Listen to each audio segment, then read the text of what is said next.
Donnie and Dolly. The team is supported by ableauctions.ca. Closing your business? We can help. TSN Scouting Director Craig Button.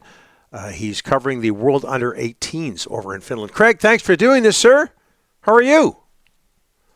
I am really good, but that's a gut punch hearing that news about Thatcher Demko. Yeah. And he comes back. He looked pretty good in the games that he played in the regular season. He certainly looked good in game one. But one of the things with those types of injuries, whether it be in your knees, your hips, or your groin, you run the risk of exacerbating something again, and that's always the risk you run. Yeah, he made a couple of spectacular saves, stretching out in game one, and people are wondering if that or if one of those saves or both of them would have been the problem. Terry from White Rock in our Delaney's OK Tire and Langley inbox, Craig, pointing out that Aiden Hill was not the Golden Knights' number one goalie last year. We know they won the Stanley Cup. The names Yaroslav Halak come to mind a few years ago with Montreal. Ken Dryden going way back, where a goalie comes out of nowhere. Can Casey DeSmith do something like that this time around, Craig? Well, he's going to have to give them some really good goaltending, obviously. I don't think we can sleep on Seeloffs either. Seeloffs last year at the World Championships was spectacular. And, even if Rick Tocchet has to consider using both of them, obviously Rick knows Casey pretty well. Casey, and I think one of the big things, too, is defensemen being comfortable with who the goalie is in the net. How are you going to set the puck? How are you going to place the puck? Where are you going to move it? Reading the goaltender. Casey, I think, has a little bit more of that familiarity with the blue line.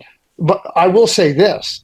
If the Vancouver Canucks play defense like they did in game one, Donnie, maybe you could go in the net, because I thought they were really strong in front of Demko. Yeah, agreed.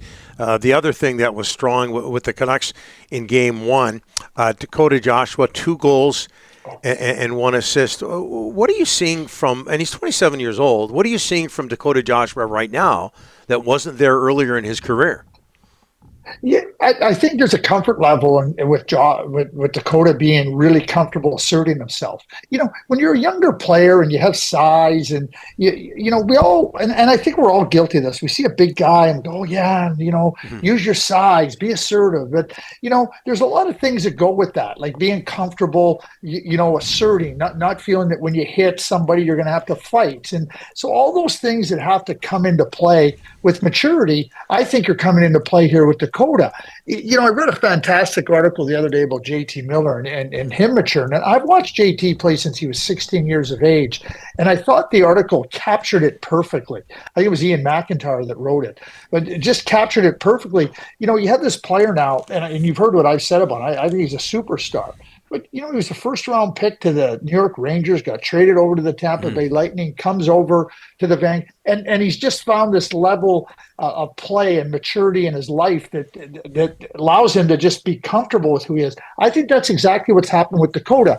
The second thing is, he has a coach who absolutely values what Dakota Joshua does, shift in, shift out. So I think you combine those two things, and you have an intersection of a player and a coach and a team that is able to take advantage of all those things together.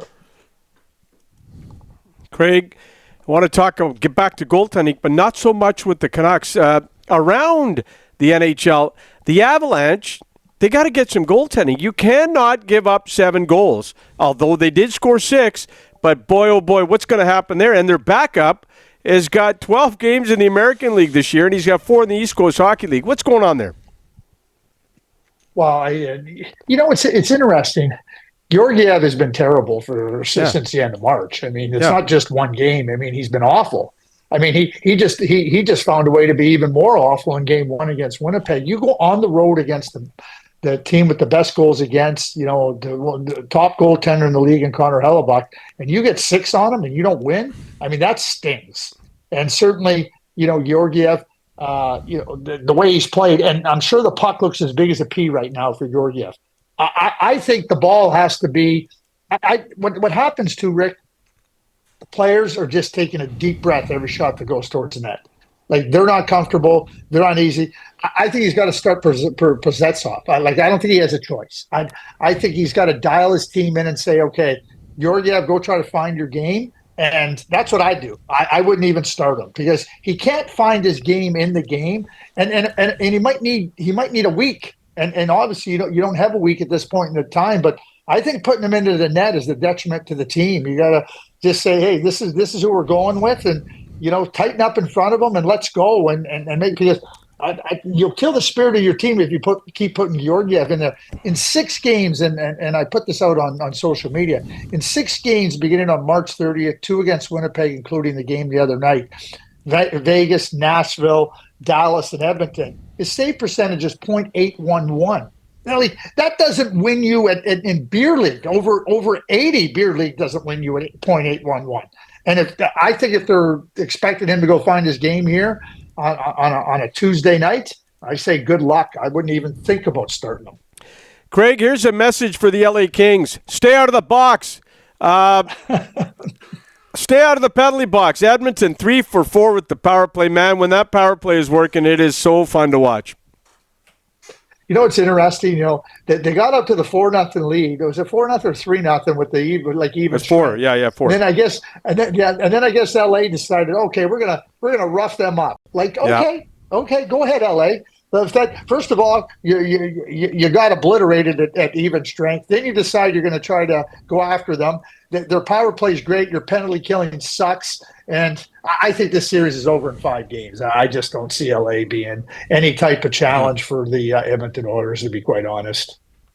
And, of course, in the NHL playoff bracket, if the Canucks were to advance, they would take on the Edmonton Oilers. Hey, very quickly, I always remember Trevor Linden when he was in charge of the Canucks. He was in love with this player, maybe because he was a teammate of his dad's. But what does Adam Lowry mean to the Winnipeg Jets, who looked so good against Colorado in Game 1?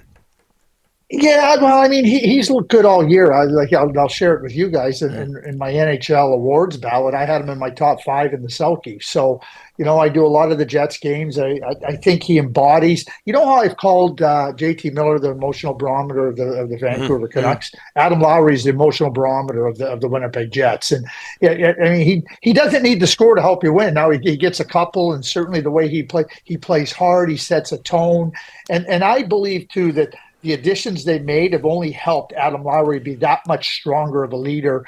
Their center ice, Scheifele's been playing excellent, Monahan, Lowry, but I mean, instrumental player. And what I would say is, Trevor Linden played with his dad, and certainly when you watch Ryan O'Reilly play, and I mean, Adam isn't as good offensively as Ryan O'Reilly, but that's the type of game you're getting from Adam Lowry. You know exactly what you're getting. You know exactly what you're getting every single shift, and he tells the opponents, I'm here, and I'm going to be here from minute 1 to minute whatever it takes to help my team win.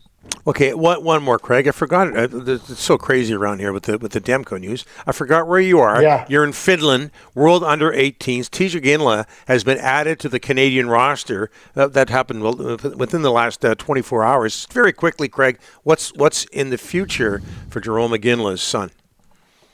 Start him. He's such a good player. I mean, Jimmy Playfair, the associate coach up in Prince George, and when I was talking to him during their series when they played Kelowna, they just finished off Kelowna. He says it takes a group effort to handle TJ Ginla. He's just become so strong in his game. He's so smart. IQ off the charts, competitiveness off the charts. I think he's got a game without the edge like Brad Marchand. And he's thick, he's competitive, and he is really talented. I will finish with this, guys. Yep. In all my years, and I've been covering this U18 tournament for well over 20 years, Canada has never come into this tournament as a favorite because they don't have all their available players. Canada is the favorite in this tournament. There are good players that didn't make this team, and there's some players, Berkeley Catton, Caden Lidstrom, who were hurt, that weren't available, some guys playing the Memorial Cup. They come into this tournament as the favorites, and not just the favorites. It's going to take a really good team to beat them. That's how good this group is. Tej will star, no question about it. Safe travels, Craig. We'll talk to you next week. Thank you.